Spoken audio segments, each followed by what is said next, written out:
Sais-tu que la majorité des gens qui veulent faire du yoga depuis chez eux et progresser font systématiquement 6 grandes erreurs? À travers cette vidéo, je vais te partager les 6 grandes erreurs qu'il faut absolument que tu évites de faire si tu as envie de faire du yoga pour gagner en énergie, améliorer ta souplesse, améliorer ton équilibre de vie ou baisser ton stress. Si tu veux développer un corps en forme et sans douleur, reste bien jusqu'au bout de cette vidéo parce que je vais te dévoiler à la fois les 6 choses à ne pas faire, mais également je vais te dire ce qu'il faut que tu mettes en place à la place. La raison numéro 1, c'est le fait de s'entraîner au hasard. Quand on fait des cours de yoga au hasard chez soi, en fait, on est vite perdu. Et ça, j'ai pu le voir avec les milliers d'élèves que j'ai pu accompagner ou à travers les dizaines de conférences que j'ai pu faire ces dernières années. En fait, je me suis rendu compte que les élèves, que ce soit suivre des cours dans des applications, s'inscrire dans des sortes de studios en ligne où il y a des centaines de cours et on ne sait pas quoi choisir, ou alors simplement essayer de chercher quelque chose sur YouTube, et ben, on est vite perdu et on ne fait pas des cours qui sont adaptés par rapport à notre niveau, nos objectifs. Ça va être trop dur ou trop facile, on ne sait pas comment enchaîner, bref, on va pas au bon endroit. Alors avant de passer à la deuxième erreur, laisse-moi te partager quelque chose de très important. À la fin de cette vidéo, seulement à la fin, je te donnerai l'opportunité exceptionnelle de pouvoir échanger directement avec moi en personne. Car après des mois et des mois de fermeture de mon accompagnement, la méthode Shape Yoga Balance, je l'avais fermé les portes car tout simplement j'avais plus de place, on avait trop d'élèves à accompagner. Et bien là, je réouvre ce mois-ci les places pour rejoindre l'accompagnement avant de fermer les portes cette fois-ci pour 1 an. Ah, et oui, je vais ouvrir seulement 20 places de personnes que je vais pouvoir accompagner avant de fermer pendant 1 an. Pourquoi? Parce que aujourd'hui, mon but, j'ai déjà eu plein d'élèves, etc. C'est pas absolument d'avoir des nouveaux élèves, c'est simplement de prendre des personnes motivées et les aider à avancer dans leur pratique du yoga. Donc c'est pour ça que je vous les porte une fois seulement cette année. À l'heure où je fais cette vidéo, 2 jours avant l'ouverture des inscriptions, il y a 287 personnes inscrites sur la liste d'attente, sachant que j'ai même pas encore fait la communication sur mes réseaux sociaux et que 20 places. Donc restez bien jusqu'au bout de la vidéo. D'ailleurs, tu verras sous cette vidéo que je vais partager quelques-uns des centaines et centaines de témoignages d'élèves qui ont suivi mon accompagnement. Et en plus de ça, j'ai prévu de faire une offre énorme en termes de réduction sur mon accompagnement. J'ai jamais fait aussi bas justement en termes de réduction ces 5 dernières années parce qu'encore une fois, je cherche pas à tout prix à avoir plein de nouveaux élèves, mais surtout à avoir des personnes motivées. Mais bref, on va passer à la deuxième erreur à ne surtout pas faire. La deuxième erreur, c'est tout simplement de suivre les mauvaises formes de yoga. Tu le sais peut-être déjà, mais il existe plein de styles de yoga, plein de manières de pratiquer le yoga. Et je vois beaucoup trop de personnes qui sont déçues ou qui abandonnent leur pratique du yoga parce qu'en fait, ils ne suivent tout simplement pas les bons cours. Par exemple, moi, ce que j'amène à travers mon accompagnement, et c'est aussi mon objectif personnel, ce que je vis au quotidien, c'est de développer un corps en forme et sans douleur, se sentir bien, être capable de bouger, avoir le moins de stress possible, etc. Et du coup, si ton objectif c'est celui-là aussi, de te sentir bien dans ton corps, travailler tes différentes qualités physiques en prenant soin de toi, et en fait, il est important que tu suives une méthode adaptée pour ça, comme ce que j'ai mis en place par exemple avec la méthode Shape Yoga Balance. Mais il faut pas que tu suives quelque chose de pas adapté. Par exemple, si ce que tu recherches c'est uniquement de la méditation, moi je te dirais je vais pas pouvoir t'accompagner, va voir quelqu'un qui fait uniquement ça. Ou alors par exemple si vous justement vous voulez développer ce corps en forme, etc. et vous allez faire différents types de yoga qui sont pas adaptés, qui tiennent pas en compte de toutes les connaissances modernes, etc. Vous allez être déçu et vous allez pas progresser. Donc il est important de faire attention à quel type de yoga on va pouvoir suivre. Et puis, un des gros problèmes, selon moi, du yoga, c'est que c'est une discipline très ancienne et on reste à faire toujours les mêmes enchaînements depuis des années, des centaines d'années et c'est plus adapté à nos conditions de vie modernes. Alors que moi, ce que j'amène, c'est un yoga moderne qui s'adapte à notre quotidien, qui n'est plus du tout le même quotidien qu'il y a des centaines d'années dans une autre partie du monde, etc. La troisième raison, c'est de suivre des cours en groupe. Alors, suivre des cours en groupe, ça peut être bien pour se motiver, etc. D'ailleurs, dans mon accompagnement, on amène des cours en groupe.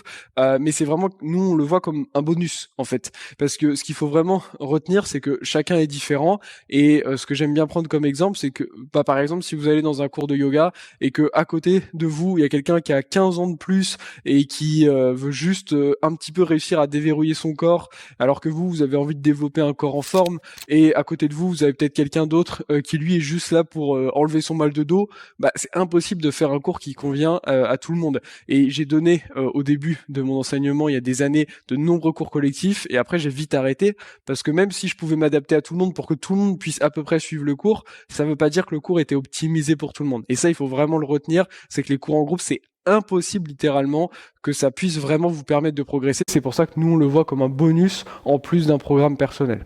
La quatrième erreur, c'est de confondre fréquence et temps à pratiquer.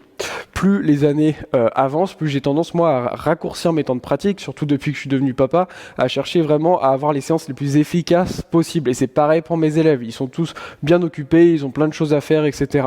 Donc, ce qui est important de retenir, c'est qu'aujourd'hui, ça sert pas à grand-chose de faire une séance d'1 h 30 de yoga par semaine. Je vois beaucoup de personnes faire ça, et ça fait 5 ans qu'elles font ça et progressent pas. Pourquoi?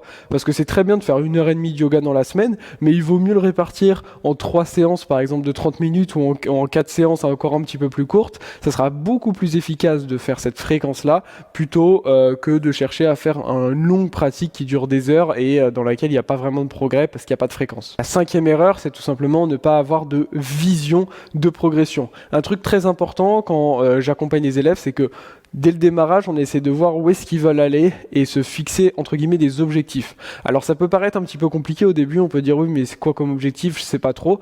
En fait, c'est simplement que si on connaît pas un petit peu nos objectifs, eh bien, on peut pas savoir où on va. C'est comme si vous preniez votre voiture, vous vous dites, bon, bah, je sais pas où je veux aller, je vais démarrer, on verra. Ouais, mais il y a peu de chances que vous arriviez à un endroit qui vous plaise, ok?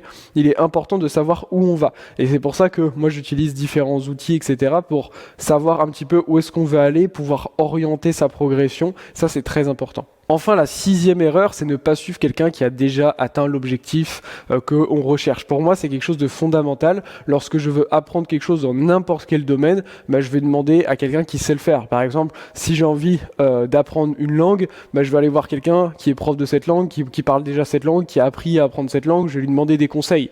Si je veux apprendre, on va reprendre cet exemple de la langue, imaginons que je veux apprendre l'espagnol, bah, je vais pas aller voir quelqu'un qui parle pas espagnol en lui demandant des conseils pour apprendre l'espagnol. Ça paraît logique. Bah, c'est pareil au yoga. Je vois très souvent des élèves qui me disent « Ah Sacha, moi j'aimerais bien, je suis assez un peu avancé dans la pratique, j'aimerais bien apprendre des équilibres plus avancés comme toi tu fais, etc. Mais j'ai demandé à X, Y, Z, machin, et les conseils qu'on m'a donnés, bah, j'ai pas réussi. » Et je dis « Oui, mais est-ce que ces personnes savent faire les postures que tu recherches ?» Bah non. Bah dans ce cas-là, faut pas lui demander. Ok. Encore une fois, c'est primordial. Donc si votre objectif aujourd'hui, c'est de développer un corps en forme et sans douleur grâce au yoga, vous êtes au bon endroit. Si par contre votre objectif c'est simplement, je sais pas, de juste soulager vos maux de dos ou de juste baisser votre stress, bah en fait, ça sera pas forcément adapté ce que moi j'amène derrière. Et dans ce cas-là, allez voir quelqu'un qui fait spécialement ça. Ok, ça c'est important. Et d'ailleurs, ça me permet justement de maintenant vous partager cette opportunité. L'opportunité, ça va être de réserver un appel avec moi directement sous cette vidéo, vous allez trouver cette possibilité-là. Alors, pour vous expliquer simplement, moi, comment j'accompagne mes élèves, c'est très simple. J'ai fondé il y a plusieurs années la méthode Shape Yoga Balance. Encore une fois, je pourrais vous mettre quelques témoignages ci-dessous. J'ai accompagné avec mon équipe plusieurs milliers d'élèves ces dernières années. Et la méthode, elle fonctionne avec 3 axes. Le premier axe, c'est tout simplement un programme personnalisé avec tout simplement des séances à suivre semaine après semaine, un vrai plan d'évolution personnel. Le deuxième axe, c'est un suivi de groupe. C'est tout simplement des rendez-vous chaque semaine à peu près, au moins 4 fois par mois, donc à peu près chaque semaine, avec moi et d'autres profs de yoga sur différentes thématiques, un esprit de communauté pour se sentir soutenu. Et le dernier pilier, c'est tout simplement un suivi individuel avec moi et des coachs de mon équipe où en fait, vous ne restez jamais seul chez vous, c'est-à-dire que vous avez toujours un moyen d'échanger avec nous, que ce soit par audio, que ce soit par vidéo, que ce soit par message, bref, vous êtes pleinement accompagné à 360 degrés de A à Z. Et comme je vous l'ai dit, j'ouvre une fois là seulement dans l'année les places. Ok, donc si jamais vous vous sentez motivé pour aller de l'avant, vous pouvez prendre votre appel de candidature. Cet appel est 100% gratuit. La seule chose qui est primordiale, c'est que vous respectiez votre engagement, parce que comme je vous l'ai dit, j'ai des centaines déjà de personnes qui sont inscrites sur la liste d'attente. On va faire la communication sur mon audience où j'ai plus de 500 000 abonnés. Donc forcément, il va y avoir beaucoup de demandes. Donc je veux pas que vous preniez la place de quelqu'un si vous n'êtes pas motivé. Donc si aujourd'hui vous voulez passer à l'action, vous avez juste à cliquer sur le bouton ci-dessous. On prendra le temps lors de cet appel de faire le point ensemble sur vos objectifs, voir sur quoi vous avez envie d'avancer. Si je vois que je peux vous aider, bah, je vous expliquerai comment je peux vous aider plus concrètement avec mon accompagnement de yoga. Alors attention, il n'y a aucun prérequis en termes de niveau ou quoi que ce soit. J'accompagne des personnes qui n'ont jamais fait de yoga, tout comme des gens qui sont profs déjà depuis des années, puisque l'accompagnement est personnalisé, c'est ça qui fait la différence. Donc si aujourd'hui vous avez envie d'être accompagné par mes soins, et encore une fois, je répète, c'est la seule opportunité de l'année d'être personnellement accompagné avec la méthode Shape Yoga Balance, et ben vous avez juste à cliquer ci-dessous, réserver votre créneau. Si jamais il n'y a aucun créneau, vous pourrez directement nous envoyer un mail à sachayogasav@gmail.com parce que les créneaux partent très vite et on essaiera malgré tout de trouver un créneau. Ok, je vous dis à très très vite, j'ai hâte d'échanger avec vous. Namasté.